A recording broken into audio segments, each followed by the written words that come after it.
So, hello everyone, welcome to this video.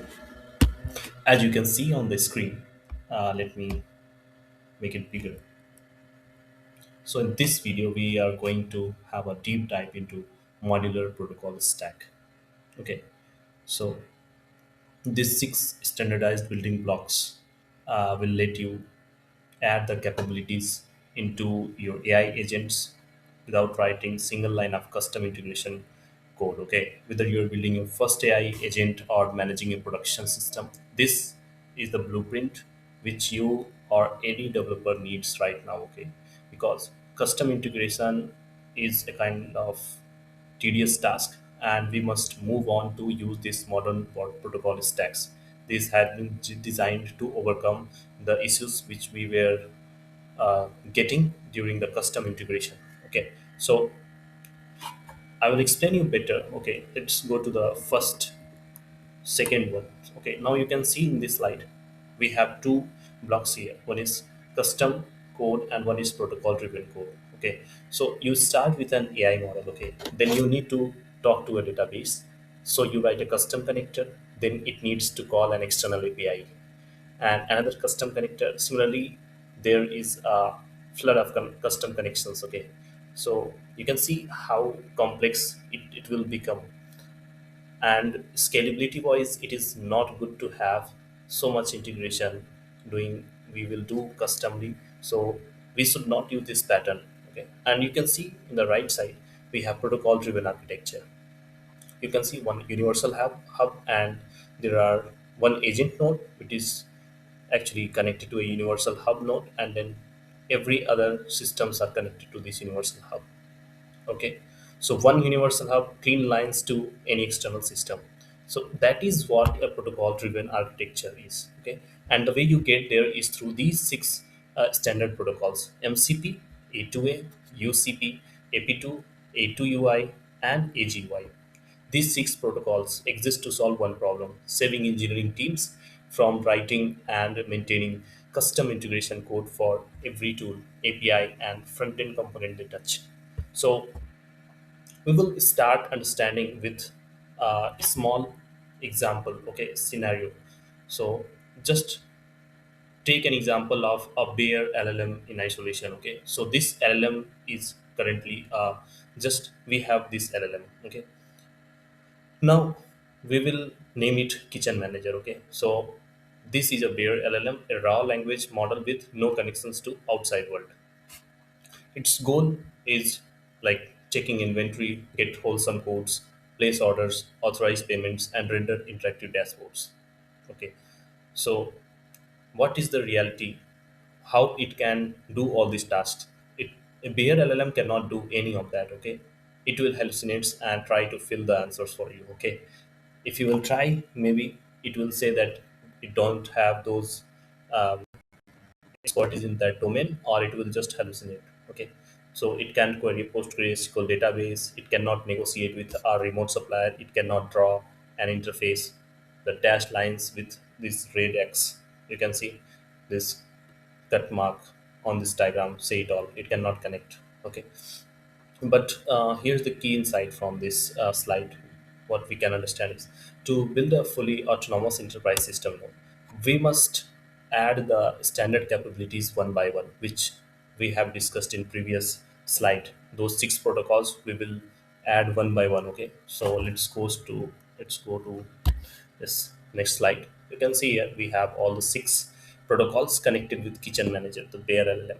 Okay, so think of this as a master blueprint for agentic infrastructure. So instead of proprietary SDKs, you get six modular protocol layers that each solve a specific domain problem. So if you see this MCP, data access node. So MCP, model context protocol, it provides, it handles data access. Okay. Now moving to A2A, agent to agent. So it handles communication. UCP, universal commerce. Okay, it handles checkout. Now AP2 is agents payment security, so it handles security and authorization. Now A2UI is agent to user interface, it handles the presentation. And now we have AGUI, agent user interaction, it handles real time streaming. So each one is like a chip you can put into your core agent. and you only add what you need according to your scenario. Now let's go through each one. I will show you exactly how they work, and I will explain you how it works with this example, this kitchen manager example throughout. Okay, so moving to next slide. So this is the first universal protocol, and this is very famous right now. Okay, the MCP, the Model Context Protocol. Think of MCP as a universal data socket. Okay, before MCP, connecting your agent to a database or external service meant writing custom codes. Okay, so API endpoints and polling mechanisms for each one. That's hell of integration points that all need maintenance. Okay, so here comes the MCP. Okay, it flips this inside of your agent, reaching out to each service with their own code. MCP serves actually advertising their tools. So they have their tools and they actually kind of advertise their tools.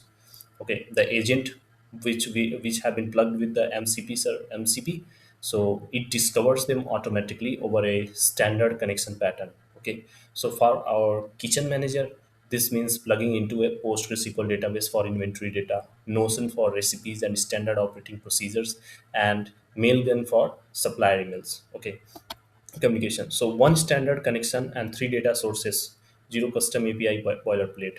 So this is the foundation. Almost every AI agent should start here. Okay, so this is all about our MCP. Now moving to next section. Okay, now what happens when your agent needs to talk to another agent? Like one built by a completely different team on a completely different framework.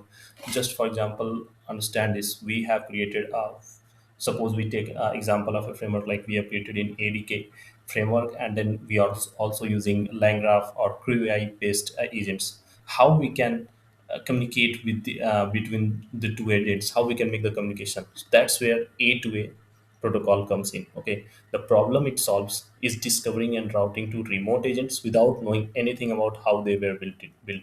So this is very great framework, I think, because suppose if one agent is our IP, we can just make it available so that main agent or client agent can discover our agent and then make use of it. It is a completely black box to our client agent. It will be acting as a remote, and it will only produce the response whatever it is meant to be. So so A2A elegant solution is a digital ID badge. Okay, the standardized file published at a well-known URL called slash dot well-known slash agent card.json. You can see here, URI. So every agent publishes its name, skill, endpoint, and URI in this card. So our kitchen manager can discover the pricing agent on the wholesale market and the quality agent for produce checks at runtime without any manual deployments or redeployments, we can say. So agent publish capabilities at a well-known URL. You can see in the URI we have this inside this digital ID badge. So your central agent fetches those cards and route queries dynamically. It's like an automatic phone directory for AI agents. Okay, now let's move to another protocol, UCP, the Universal Shopping Cart. Now, every wholesale supplier has a different checkout flow, different APIs, different request formats, and different response schemas. Without UCP, you would write a custom checkout integration for each one. So, UCP standardizes the entire shopping lifecycle into a single schema, the checkout create request. Okay, you send one structured order, and UCP's universal cart engine routes it to whichever supplier you are buying from. Okay, so example wholesale, Metro, Cisco, and similarly other platforms also. Okay, without any supplier specific code. Okay, so it works over REST, MCP, or A2A. So it plugs cleanly into the stacks we have already seen. Okay, so our kitchen manager now say 10 lbs of salmon and similarly 3 bottles of olive oil, and UCP handles the rest. So this is very new, but if you are able to understand this and apply and in doing the proper implementation, this will be the best protocol for your use case. Okay, now, moving to next slide, we have AP2, the authorization guardrail. Okay, so here is the one that makes finance teams sleep at night. Okay, we can just say something like this. So UCP told us what to order. Okay, now AP2 controls who approved it. understand like this. Okay, so AP2 sits between the order and the payment as an authorization guardrail. Okay, before any money moves, the agent checks its intent mandate, a set of rules only from example wholesale max limit dollar 300 or rupees 300, something like this.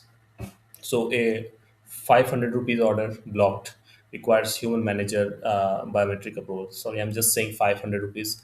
It, I mean like 5 lakh rupees or 5 crore rupees, like bigger amount. Okay, so suppose we are having limit less than 300 and we are ordering like 294 rupees, then it will passes that guardrail, gets a cryptographically signed payment receipt, and the audit trail is closed. So this is critical for enterprise AI. AP2 plugs directly into UCP as a cryptographic extension, providing time mandate and a non reduplicated audit trail. Okay, no one can dispute what was approved, when, and by whom. So this is the biggest we get using AP2. Now moving to next one, A2 UI, the dynamic UI composer. Okay, so when your agent needs to show results to a user, okay, you don't want it to writing front end code from scratch every time, isn't it? So you must have come like in every new project you starts from scratch. So that's where A2 UI, the agent to user interface protocol, comes in. A2 UI gives your agent a fixed catalog of 18 safe UI primitives. Okay, checkboxes, text field, date, time input, card layout, text field, something like this. Many, like there are many features. You can go on their platform and try to understand it more deeply. Okay, so this agent composes these into dynamic interfaces by declaring a simple JSON structure. Okay, surface ID and root. Just understand how it is built. Okay, so it just exposes surface ID and then root, and the engine renders whatever layout makes sense. Okay, the result: inventory checklist, order forms, supplier comparison, all these are generated on fly without a single line of custom front-end work, framework code. Isn't it nice? So the key insight is A2UI decouples UI structure from underlying data. The agent does need to know React or Vue or anything. Sorry, it doesn't need to know anything. Okay, so it doesn't need to know anything, whether it is a React, Vue, or any other thing, uh, framework. It just describes what it wants to show. Okay, so this is how ATUI works. Now AGUI, the real-time middleware. So here's the problem it solves. When an AI agent is running now, it produces a stream of events like incremental text updates, sudden tool calls, pauses waiting for human input. Okay, every underlying frameworks emit these events differently. Now AGUI is the different for other platforms for agent events. Okay, it translates all of those into a standardized server sent event stream, strongly typed events like tool call start, text message content that your front end listens to without caring which framework produced them.